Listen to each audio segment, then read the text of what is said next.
Okay, here we go. I'm going to put a winch in that bumper on the Suburban. So TrailReady Bumper, SmittyBuilt 12,000 pound winch. I've already depackaged everything. Unboxing videos are a waste of time to me.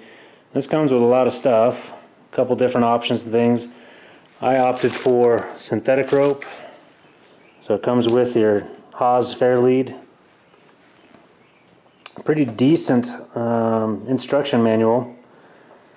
And I am going to go and face mount this thing. So in the TrailReady Bumper, you see the bolt pattern here. And so I'm going to be using that bolt pattern there instead of the one that's here. You can put it down on the plate there, but I'm looking at engineering wise, just looking at where forces are pulling on.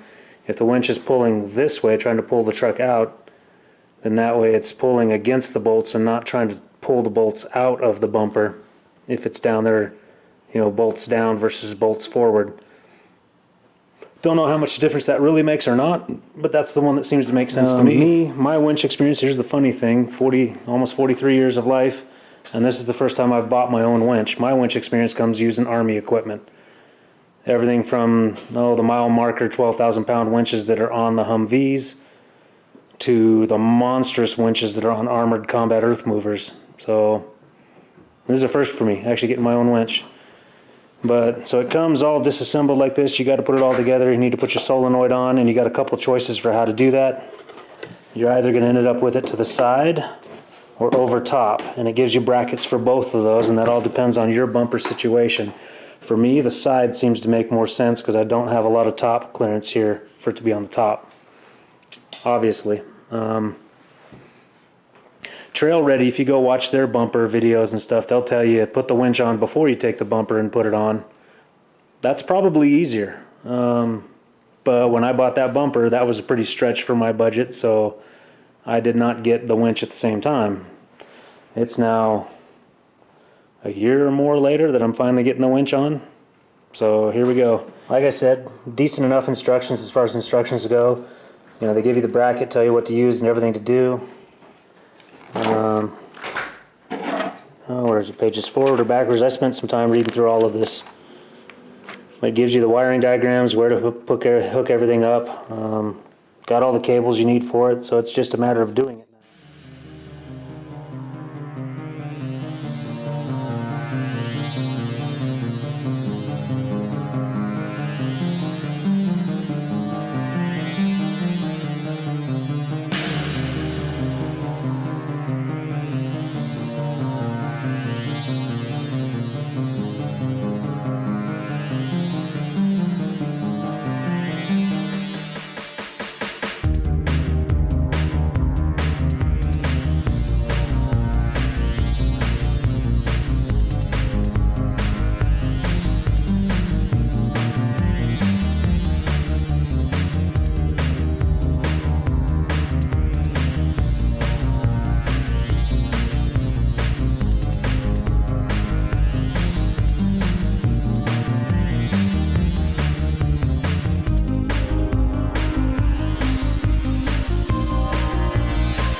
Solenoid box mounted where I want. I'm wondering if there's a bracket that actually ties it in back here, because this seems to flop around a lot more than I might like. After this, undo all of this and start attaching things where they go on the motor. Okay, so they really do make this soldier proof, and that every single line and every single stud is marked. So you got a D tag to the D post, a C tag to the C post. That was marked too. Yeah, it's over here. A B post to the B post. So now we got all that marked. So the only thing left, that's what's missing too. I am going to need the big long line from, read upside down, So long black cord, that goes to the bottom with that. So yeah, I've got to do that one in. I missed one, so I'm not ready to hoist this yet. But yeah, so I'll get to that. But the cable from the actual ground to the winch, ground to the battery, that's what's missing. Glad I caught that. That would have been a pain in the butt to have that mounted up and realize I don't have that in there. Okay, so yeah, you do have room in one of these GMT 400s to hoist your winch back up in there. But I'm going to be the first to admit it'll be very, very, very much easier if this freaking thing, this whole bumper is on a set of tables and that plate is down. Because now I've got to hoist it up to reach these things. And that's off this bottom plate, what, 2.5 inches, 2 inches? Other thing I was kind of forgetting was these little dealios here go into the winch right there, and that's the bolts for them. So that's inside the feet, and that's where those nuts go for those bolts. So now I got to figure out how to lift this up such that I can get the bolts in there.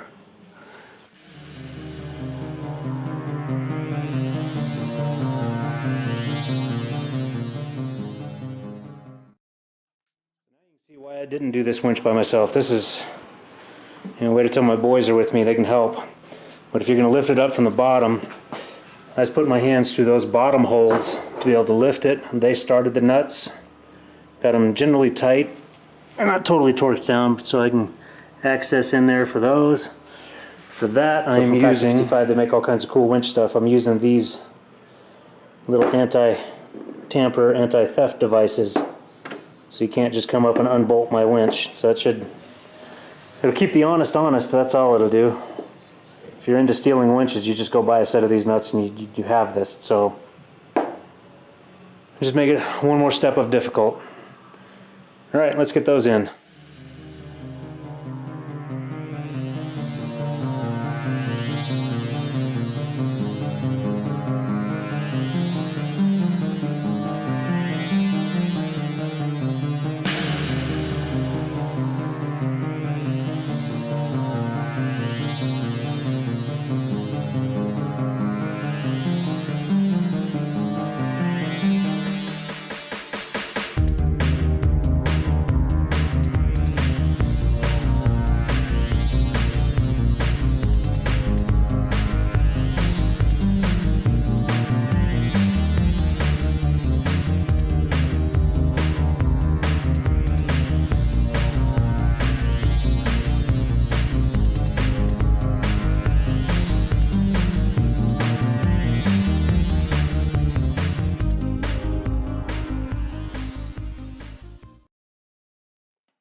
Cool, these things are all pre-terminated, heat shrinked and done all that way. That's nice, that's cool.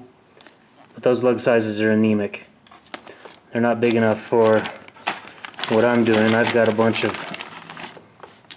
mil-spec terminals, so I need that size. So, hammer crimper, nice ball peen hammer. I just need to strip those off, redo them.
winch kit.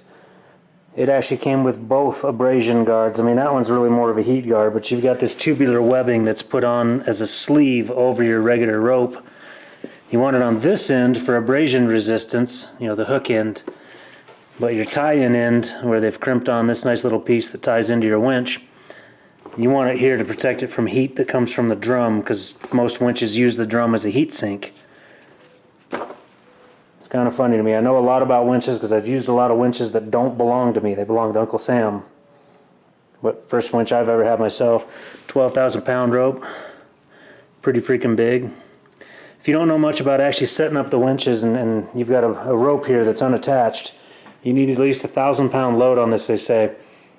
This truck is at least 1,000 pounds, so I'm about to do some fun out here, see if the neighbors complain. Got a tree at the other end of the alley that I'm going to anchor to, and that's how I'm going to load my winch in. And you basically spool it all the way out to the tree, put your truck in neutral, and then spool it up. And as you're going through, kinks like this aren't a big deal, because that's just from the wrapping, but you're looking for any frays, any really bad, anything damaged or bad within this. If it were damaged, I'm pretty sure, brand new out of the box, SmittyBuilt would warranty it, although there is a card in there that says they don't give the lifetime warranty on the winch rope. They consider that regular wear and tear. They'll gladly sell you a new one if you ever mess up yours.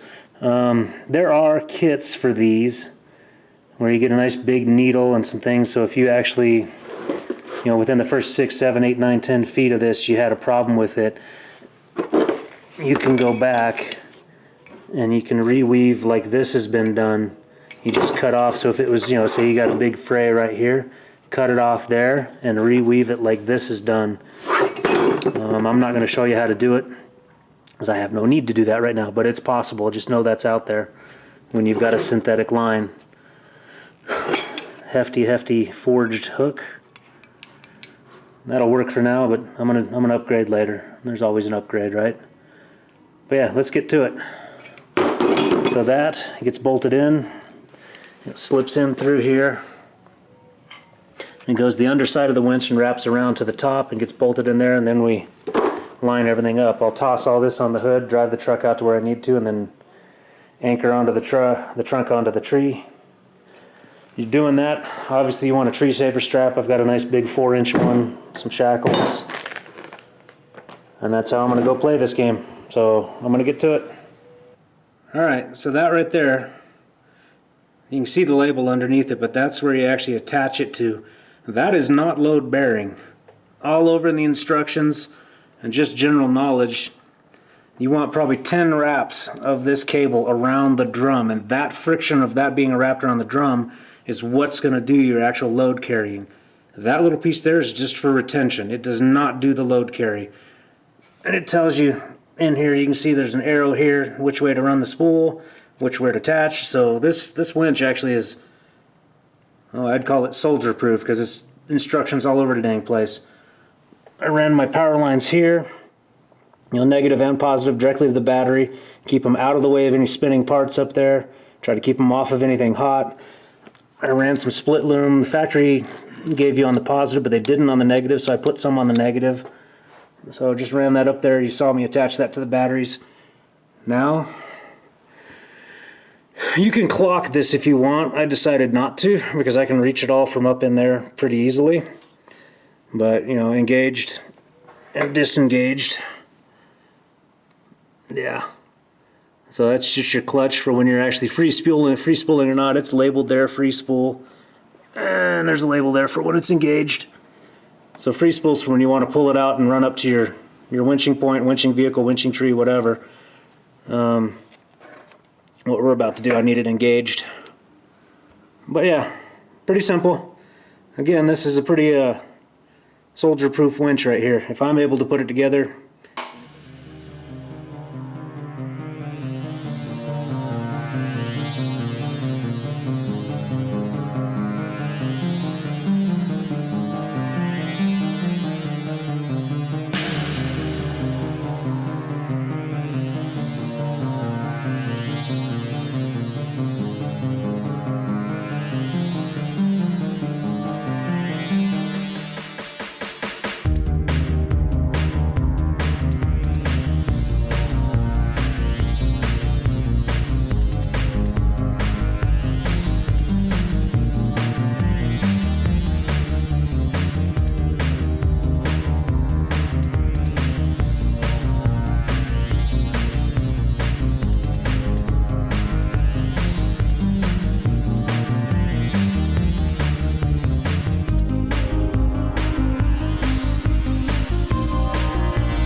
Just witnessed there was a combination of things.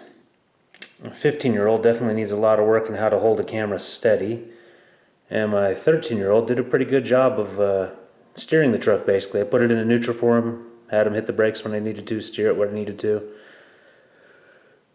But yeah, that's what you get when you get free help.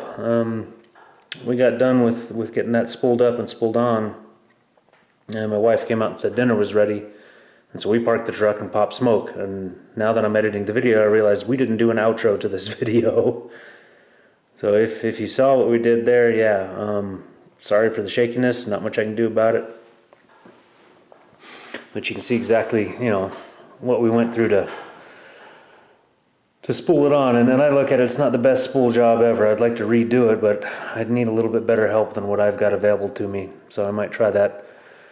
So in the middle of that, one of my neighbors came out. I was worried about that. Going across 4 different garage doors, somebody's going to come out. And I might go to my neighbor there and then ask him to help out a little bit more. Someone who actually knows how to drive a vehicle would probably be better, and I can get a better spool job. But it's on there, it's tight. I'm pretty confident I could use the winch now if I want to. I do know that hook up front I don't like. So stay tuned for future videos where I will change that. I got some ideas in mind. Hopefully it's done you some good and you've picked up some tips and tricks. XRC Winch from SmittyBuilt seems okay to me so far, as good as anything I've ever used before. And now that I got it on there, I won't ever need to use it, right? But we'll see. We'll see what goes down with it. You come this far, again, I hope you got something good out of it, and we'll catch you on the next one. So thanks for watching.